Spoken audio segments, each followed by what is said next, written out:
What is up, YouTube? Welcome back to my channel. Today, we're going to give a review for Netflix, The Highwaymen, starring Kevin Costner and Woody Harrelson. Now, this is based on a true story about the legendary Texas Rangers and how they tracked down infamous outlaws Bonnie and Clyde. And this was nothing short of amazing. This was a really, really good movie. And it's on Netflix. Netflix has done it again. I'm loving their content as far as original movies with their A-list actors. They don't come to play. And I'm loving that. I'm really, really loving that. That's making everyone step their game up. And I love that.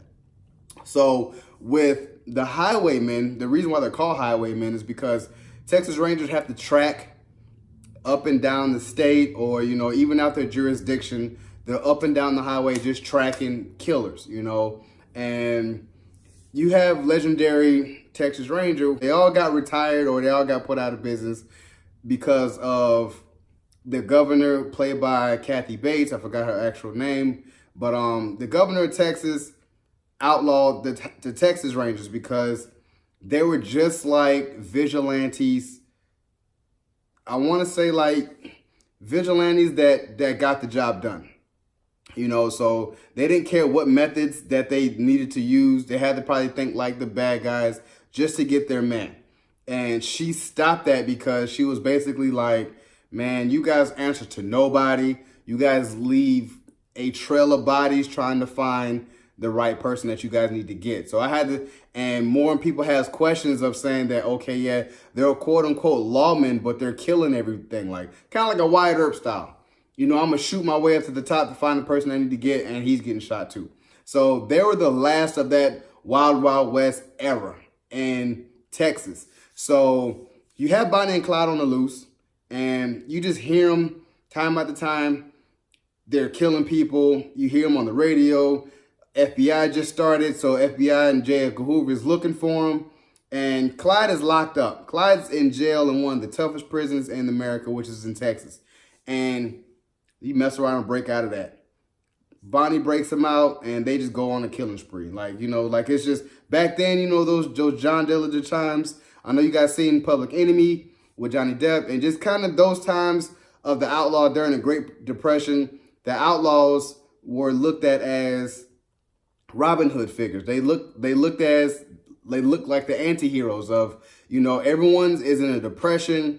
Here's these guys going out robbing banks, and it's kind of like sticking it to the man, so to speak. They robbing banks, sticking it to the government system who has us all in depression, and they're going out robbing these banks. They're not robbing from poor people, they're robbing banks. More established institutions more than robbing poor people, So a lot of people rooted for Bonnie and Clyde because they were that type of people to just rob banks. And then it got into a cycle or a system where they just started killing people. Like, they rob banks and they kill people. So in this day and age, Bonnie and Clyde would be looked at as serial killers. Like these people were just killing at will. Whoever they ran across, they killed, so now you need somebody, because they're smart. They're outsmarting the feds because it's a brand new system. So they're just outsmarting them the whole time. So the governor has no choice but to hire two of the best, or the only Texas Rangers that's still living, which is legendary Frank Hammer, played by Kevin Costner, and Manny, forgot his last name, played by Woody Harrelson. And they're all old. They're both old. They're both kind of like, at just, they just look miserable after the job that they done. Just living their life, basically. The governor comes, calls them, the guy from the prison was like, hey, it was his whole idea in the first place when he was at the governor's mansion. Hey, we need to call Frank, get Frank in to go track him down. And when he finally gets the okay by the governor, Frank kind of gets back into action like, okay, let me go ahead and get back to it, trying to get, back into the rhythm of things and becoming a Texas Ranger again. And I like the element because Kevin Costner and Woody Harrelson, I'm not sure where Kevin Costner is from, but I believe Woody Harrelson is from Texas, or he's from a southern state. So they both are. So it just plays really, really well because both of their draws and their voice of steeped in that American draw. You know, they just steeped in that old time Western Southern draw. And I love both characters because they play off each other so well. And the only flaw about this movie is that they didn't show enough of Bonnie and Clyde, but I get it because this movie is labeled The Highwaymen. It's about the Texas Rangers who tracked down Bonnie and Clyde rather than Bonnie and Clyde. So if I would have been more upset if this would have been a Bonnie and Clyde movie, then they would have focused more on Bonnie and Clyde, but it's not. It's focused on the Highwaymen and how they track down Bonnie and Clyde, because there's throughout the movie, they're showing their old Texas Ranger techniques, you know, what they used to do. Just when we got to go get somebody, we're about to go get them, you know. Especially it was funny when he walks into that gun shop and buys damn near every gun in there.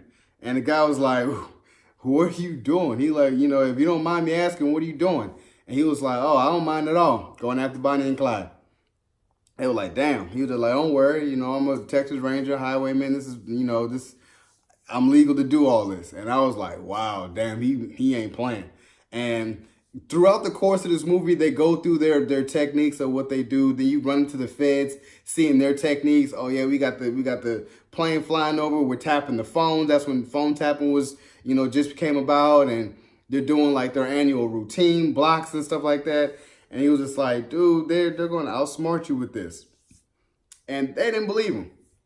So throughout the course of the movie, you know, he's kept trying to tell them like, hey, you guys are so stupid and young that they always come home. You know, like serial killers come by their house right quick and then they leave, you know. So that's just that's just the nature of a serial killer. That's what they do.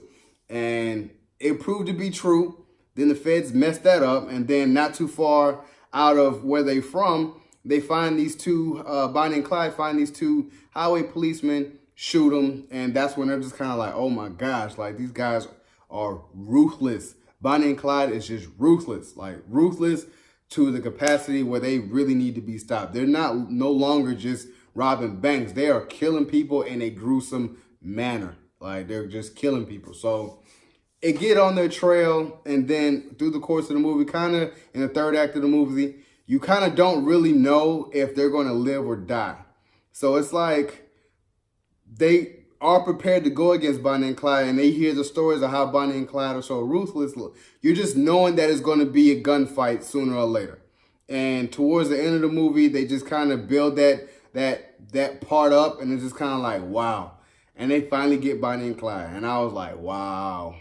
And even I like one dynamic, one emotional part of this movie is the Texas Rangers backstory. You know, they keep asking Woody Harrelson about this backstory, and he's kind of like, yeah, it drove me to be this way. Why we're so cold. Everybody knows about us, you know, that we're legendary, we're famous for being gruesome. So when the guy finally talks about it and got Woody Harrelson to talk about it, then you kind of like, damn, that is kind of messed up. You know, so, and you can hear Kevin Costner's character kind of outside hearing the story, like, damn, that is kind of messed up. And, you know, because you're getting older, you feel so sympathetic, like, I should have went about that another way.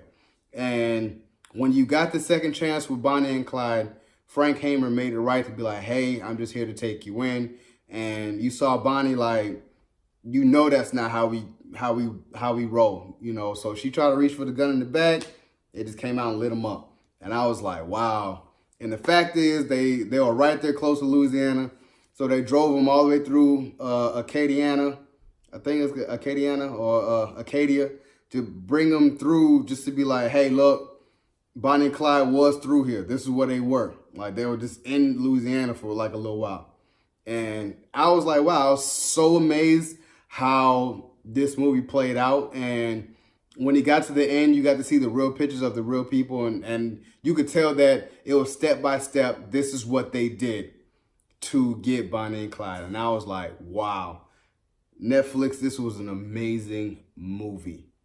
amazing. I give this a solid 9.5 out of 10. The only reason why I give it not a full 10 out of 10 is because they could have elaborated just a little bit more on Bonnie and Clyde, but beggars can't be choosers. I know I'm not. So, oh my gosh, this is so great. So if you guys enjoyed my review of The Highwaymen, subscribe to my channel, post comment down below, and like this video. It is your boy, D. Dyson.